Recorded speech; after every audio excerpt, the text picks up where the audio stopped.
La clase de hoy es un breve repaso de anatomía y fisiología materna. 2 palabras vamos a decir como para que recuerden. Como recordarán, los órganos genitales internos están representados por el útero, las trompas, los ovarios, ¿sí? Y la vagina. Los órganos genitales externos comprenden la vulva, ¿sí? Con los labios mayores, labios menores, el introito vaginal, clítoris, ¿sí? Capuchón del clítoris y el monte de Venus y la zona perineal, que es la que está entre el introito vaginal y el ano recto. ¿Sí? Recuerden que estas relaciones son importantes porque el útero va a aumentar de tamaño durante el embarazo, aproximadamente unas 33 veces el tamaño que tiene intrapélvico. Entonces, las relaciones van a ser importantes las que va a tener sobre todo con la vejiga, que se encuentra por delante, y con el recto, que está por detrás. ¿Sí? Que eso, bueno, después van a ver que hace que las embarazadas tengan polaquiuria, ganas frecuentes de ir al baño, muchas veces estén constipadas, ¿sí? Que también tiene, más allá de la parte hormonal, por la progesterona, de altos niveles, tiene que ver con la anatomía, ¿sí? Que el útero va creciendo y va comprimiendo estos órganos que quedan delante y por detrás. Como relaciones uterinas, como relaciones anatómicas importantes, hay que tener en cuenta que la arteria uterina, que está a nivel de la unión del cuello del útero con el cuerpo del útero, cruza por delante al uréter. Y esa relación es re importante porque en una cesárea abdominal, por ejemplo, uno la puede cortar y realmente puede aparecer una hemorragia cataclísmica en el medio de la cesárea. Bueno, ahí ven como el útero, cuando aumenta de tamaño, queda la vejiga que está por delante comprimida, habitualmente con el polo cefálico, que es más duro, ¿sí? Entonces la comprime, por eso las embarazadas tienen esa sensación de frecuencia de ir al baño todo el tiempo. Y el recto queda por detrás. Esta relación también es importante en el caso de los partos vaginales, porque cuando tienen el parto vaginal, el recto está muy cerquita. Entonces, si hay algún desgarro o si una episiotomía se pasa, episiotomía, ¿saben lo que es? El tajito que se hace habitualmente en los primeros embarazos, uno puede lesionar las fibras del recto y eso después le puede traer trastornos a la madre como incontinencia fecal, ¿sí? Por eso es importante conocer la anatomía desde ese punto de vista. Bueno, móvil fetal, en realidad la clase es de ubicación fetal intrauterina, ¿sí? Que se le dio un nombre de móvil fetal porque el feto actuaría como un cilindro que está formado por 3 partes, por la cabeza, por el cuerpo, ¿sí? Y por las nalgas. De esta relación que tenga cada uno de los segmentos entre sí, con el útero, con la pelvis materna y consigo mismo, va a surgir el concepto de ubicación fetal intrauterina o estática fetal. ¿Y por qué este concepto es importante? Porque nos va a hablar de la progresión del trabajo de parto y de la posibilidad que tenga una paciente de tener un parto normal, ¿sí? Según la ubicación fetal intrauterina, sobre todo al final del último trimestre del embarazo. Bueno, esto era lo que les decía antes. El mecanismo del parto va a determinar una serie de acciones. Esto va a hacer que este móvil fetal, que este cilindro, pueda atravesar el canal del parto. Para ello es importante conocer la ubicación fetal intrauterina durante el último trimestre del embarazo para ver el pronóstico y una vez desencadenado el trabajo de parto para evaluar si esto va a progresar o no. Entonces, los conceptos que vamos a dar van a ser situación, presentación, actitud, posición y variedad de presentación, ¿sí? Esos son los conceptos que tienen que tener en cuenta de la ubicación fetal intrauterina, que son los que nos van a dar el pronóstico del parto llegado a los finales del tercer trimestre. Entonces, ¿qué es la situación? Es la relación entre el eje longitudinal materno y el eje longitudinal fetal, ¿sí? Recuerden que las situaciones solo pueden ser 3 situaciones, ¿sí? Que es un feto longitudinal, oblicuo o transverso. Ahora en este dibujito lo van a ver mejor. En la situación fetal longitudinal, el eje fetal es paralelo al eje uterino materno. Cuando la situación es oblicua, el eje fetal corta, formando un ángulo de 45 grados, con el eje longitudinal materno. Y en las situaciones transversas, el eje longitudinal fetal a 90 grados con respecto al eje uterino. Acá vemos un pequeño dibujito, que bueno, acá vemos un feto en situación longitudinal, ¿sí? Cuando el eje es paralelo al eje del útero materno, oblicua, que vendría a ser así, corta en 45 grados, y transversa cuando es así, que corta en 90 grados con el eje uterino. Bueno, situación quedó en claro porque es muy diferente a presentación, ¿sí? Y siempre tienden a confundirse. Presentación es el polo fetal que se relaciona con el estrecho superior de la pelvis. Recuerdan, el estrecho superior de la pelvis es lo que está por arriba de la línea innominada, ya después lo van a ver en otra clase. Lo ocupa y que es capaz de desencadenar y cumplir con el mecanismo del trabajo de parto, ¿sí? Y esto es re importante porque las presentaciones fetales solo pueden ser dos: cefálica o pelviana, es decir, con una situación del feto longitudinal, ¿sí? Las otras situaciones, tanto la obliqua como la transversa, no se pueden encajar, no pueden cumplir con los tiempos de un trabajo de parto y por lo tanto no son presentaciones, ¿sí? Presentación siempre puede ser cuando el feto en situación longitudinal y puede ser cefálica, si el polo cefálico fetal está para abajo, digamos, y pelviana si el polo fetal, lo que está para abajo, son las nalgas. Otro concepto, actitud. ¿Qué es la actitud del feto?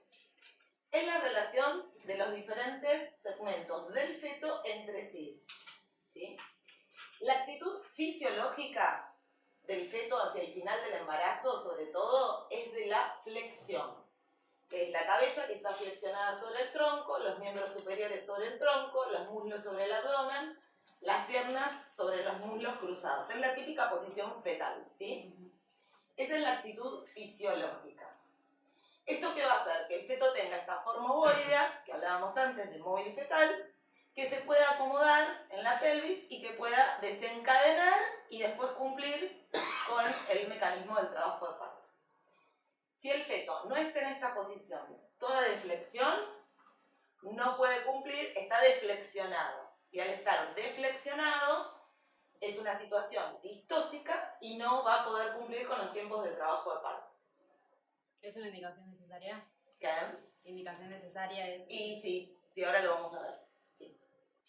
Entonces, bueno, esto era lo que hablábamos antes. La actitud central es la relación de las distintas partes fetales que tienen que estar flexionadas entre sí, para que el feto se pueda acomodar, tenga los diámetros más chicos presentándose en el canal del parto y eso sea lo que le va a desencadenar y progresar el trabajo de parto. Bueno, ahí vemos unas fotos del feto cómo se va flexionando dentro del útero. Recuerden que a medida que van pasando los trimestres del embarazo, al principio el bebé, en el primer trimestre, si uno ve una ecografía, se mueven de un lado o del otro, se estiran, pero a medida que van creciendo ya no tienen tanto espacio, tanto lugar, entonces se van flexionando y van tomando la situación que van a tener definitiva para el final. A su vez, de acuerdo al grado de flexión que tenga cada uno de los polos, tanto el cefálico como el pelviano, con respecto al tronco fetal o a los miembros inferiores, va a surgir el concepto de variedades de presentación, ¿sí? Entonces, otro concepto es variedades de presentación. Esto depende del grado de flexión del polo que se está presentando al estrecho superior y que va a cumplir con el trabajo de parto, ¿sí? ¿Cuáles eran las presentaciones? Cefálica. Del fálico pelviano. Entonces, las variedades de presentación que vamos a ver van a ser del feto en cefálica y del feto en pelviano. La variedad de presentación en la presentación cefálica pueden ser 4 y se llama cefálica de vértice, que es cuando el feto está con la cabeza en total flexión. El mentón fetal toma contacto con la parte anterior del tórax, ¿sí? Está bien flexionado. Esa se llama cefálica de vértice y es la presentación más eutóxica de todas. Eutóxica quiere decir normal, ¿no? Si la deflexión es mínima, es decir, si el mentón no llega a tomar contacto con el tronco del feto, es decir, la cabeza estaría así, como yo estoy ahora. Si la deflexión es mínima, esto se llama deflexión mínima. La presentación se llama variedad cefálica de Bregman. Si la deflexión es moderada, es decir, la cabeza está no llega a tocar la espalda fetal, pero está así para atrás, la presentación se llama cefálica de frente. Y si la deflexión es máxima, es decir, el occipital del feto toca la espalda para atrás, la presentación es cefálica de cara. Recuerden que la variedad de presentación más distósica de todas para la cefálica es la presentación de frente. Es mucho más distósica que la de cara, ¿sí? Porque el diámetro queda mucho más grande en la excavación pelviana. Ahora lo vamos a ver acá con fotos. Fíjense, en la presentación cefálica de vértice, que es la más eutóxica de todo, lo que se está presentando al canal del parto es el punto diagnóstico que va a ser la fontanela posterior. Es lo que ocupa el centro de la excavación. Esto obviamente uno todo lo va diagnosticando con los tactos a medida que la dilatación va avanzando, ¿sí? Si la presentación es una cefálica de Bregma, que era lo que decíamos antes, con deflexión mínima, lo que se va a presentar en la excavación o el punto diagnóstico va a ser la fontanela anterior en vez de la fontanela posterior, ¿sí? Si es una cefálica de frente, como veíamos antes, que es el dibujito de allá arriba, ¿ven que el diámetro es enorme de la cabeza fetal, como queda así? Esta es la más distósica de todas. Y lo que se va a presentar va a ser la región de la frente. Uno cuando tacta, se tacta la frente del bebé, ¿sí? Ahí uno se da cuenta que la cabeza está deflexionada. Y en la cefálica de cara, fíjense cómo al occipital tocar la espalda del bebé, el diámetro se hace un poco más chico. Se pueden dar partos, sobre todo en pacientes multíparas. Y lo que se presenta es uno toca la nariz, ¿sí? Toca en realidad toda la carita. Cuando uno va a tactar, está toda la carita del bebé ahí, en vez de estar la cabeza en la parte de atrás. Y el otro tipo de presentación que habíamos visto, que ¿cuál era? La pelviana, cuando el feto está sentado, ¿sí? Acá lo tenemos. Las variedades de presentación que puede tener son una presentación pelviana completa, que es cuando el feto está totalmente flexionado. ¿Ven? Es el primer dibujito de los 3 bebés. Esa es una presentación pelviana completa. El feto está de la misma manera que está en la cefálica de vértice, que habíamos dicho, que era la más eutóxica de todas, todo bien flexionadito, pero sentado. Y el otro tipo de variedad de presentación pueden ser las pelvianas incompletas, que es cuando el feto no está del todo flexionado, ¿sí? Entonces puede tener los miembros inferiores extendidos para arriba, puede tener un miembro inferior extendido para arriba y el otro para abajo. Todo esto uno se da cuenta al tacto porque cuando uno va a tactar, en vez de encontrarse con el sacrocoxis, que es lo que toca habitualmente en las pelvianas completas, uno se encuentra con que están los miembros, ¿sí? O están los 2 piecitos para abajo. Entonces uno se da cuenta que es una pelviana incompleta. Hoy por hoy, cualquier presentación que se diagnostique que está en presentación pelviana es indicación de cesárea, ¿sí? Ya a partir del 2000, si uno lo diagnostica, es indicación de cesárea. ¿Cualquiera de las dos? Presentación pelviana, sí, completa o incompleta, cualquiera de las dos.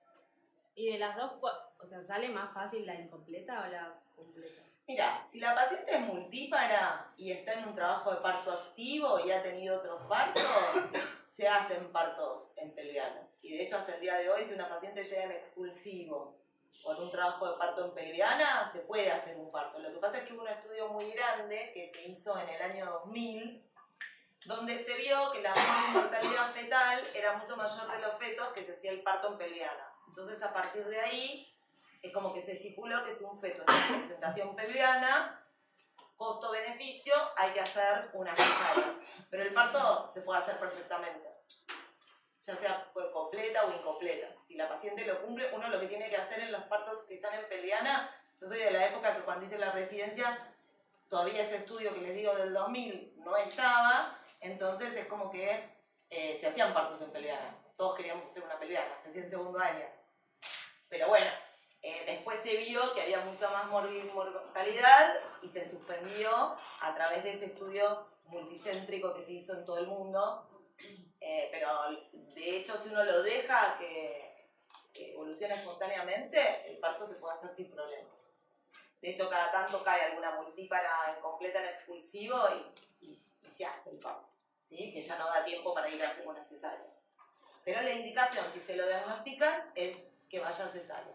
Bueno, esto es lo mismo que le decía antes, las variedades de presentación, si la flexión es parcial, la variedad de presentación va a ser incompleta, o de nalgas o pelviana, y si la flexión es total, se llama variedad de presentación completa.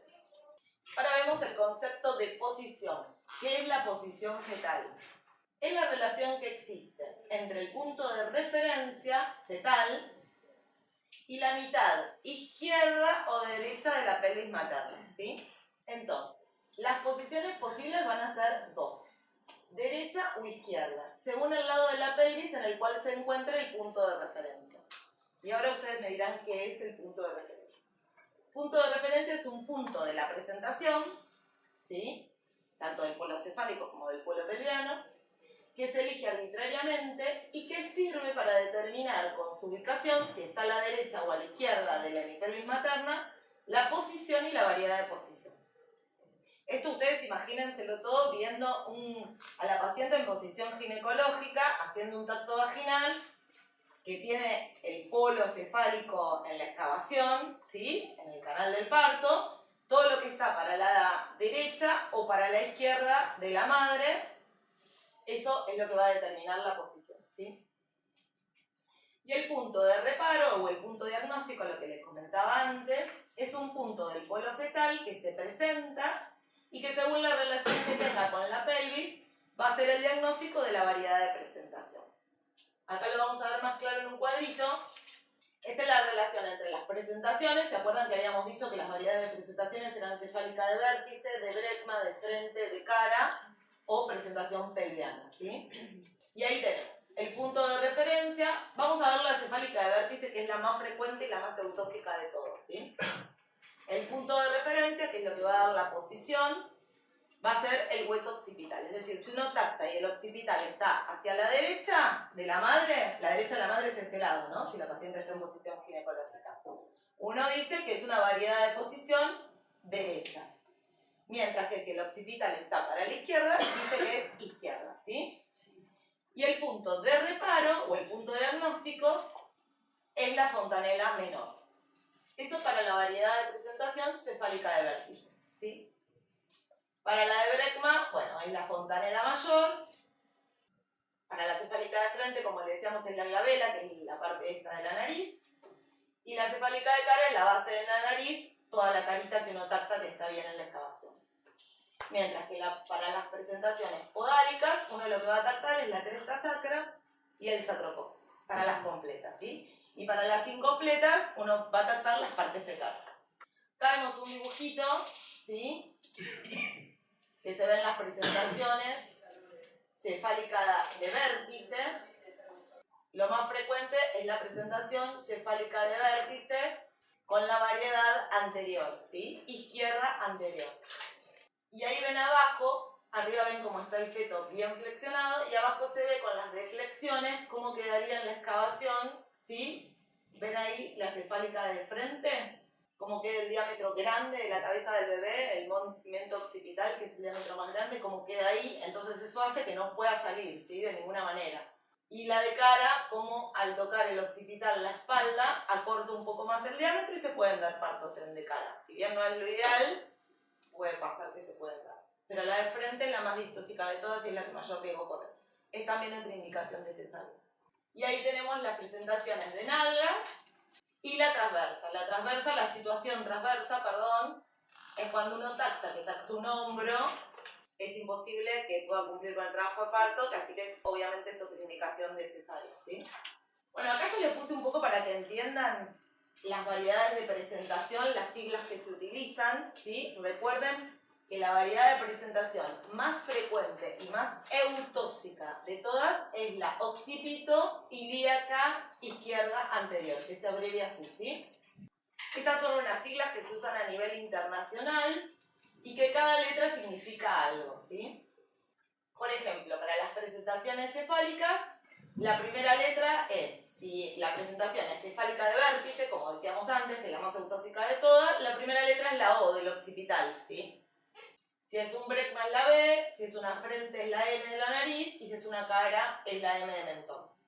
La segunda letra es la I, el hueso ilíaco, ¿sí? Siempre la segunda letra va a ser ilíaco, porque es la relación que tiene todo con el hueso ilíaco, ¿sí? Que es lo que forma el canal de parto. La tercera letra que va a indicar la posición, entonces va a ser si es derecha o si es izquierda con respecto a la madre, ¿sí? Y la cuarta letra lo que va a indicar es la variedad de posición. Entonces, puede ser anterior, ustedes imagínense como si fuese las agujas de un reloj, ¿sí? Como si fuese así. Ustedes imagínense, todo lo que uno tacta de la mitad para arriba es anterior, ¿sí? Y lo que uno toca de la mitad para abajo es posterior. Si está en el medio, es transversa. Entonces, el móvil fetal tiene que cumplir una serie de acciones determinadas por el mecanismo del parto para poder atravesar el canal, ¿sí? Y cumplir con los tiempos del trabajo de parto. Para ello debe adaptarse tomando la forma de un cilindro en una actitud forzada de flexión, ¿sí? Que le va a permitir a través de sus puntos de máxima flexión, que en el feto son la articulación atlanto-axoidea y el diámetro biacromial, coincidir con las curvaturas del canal del parto para poder atravesarlo, ¿sí? Los diámetros tienen que ser los más chicos, ¿sí? Por eso si está deflexionado no se puede adaptar al canal del parto y se complica para salir. Recuerden que los fetos de término tienen un peso entre 2,750 kg y 4 kilos, que la longitud promedio es de 50 centímetros, que el perímetro cefálico es de 33 centímetros en los fetos de término y que siempre la circunferencia torácica y abdominal son más pequeñas que la de la cabeza. Si consideramos que este móvil fetal es un cilindro con 3 segmentos, recuerden que el polo cefálico va a ser la porción más voluminosa y menos compresible, ¿sí? Por lo cual conocer su anatomía, las suturas, las fontanelas, los diámetros y las circunferencias será de gran utilidad para evaluar el progreso del mecanismo del trabajo de parto. Bueno, esto es para que recuerden un poco las suturas, que son la sagital, la frontal, la coronaria y la lamboidea. La fontanela mayor o anterior, que es la romboidal y que es la más grande, ¿sí? Que se encuentra en la confluencia de la sutura sagital frontal y las dos mitades de la sutura coronaria. Y la fontanela menor o posterior, que es de forma triangular, pequeña, donde confluye la sutura sagital y las dos mitades de la lamboidea. Recuerden que el diámetro más pequeño de la cabeza fetal es el biparietal, después está, bueno, el bitemporal, y bueno, acá están los diámetros del cráneo de la cabeza fetal, como para que los tengan de referencia, y las circunferencias, las medidas que tienen, ¿sí? Ahí está el dibujito de la fontanela mayor y de la fontanela menor. Y la sutura sagital, que siempre es la que une ambos parietales, que a nosotros nos sirve por el tacto para darnos cuenta dónde está la fontanela mayor o la menor, que es la más importante.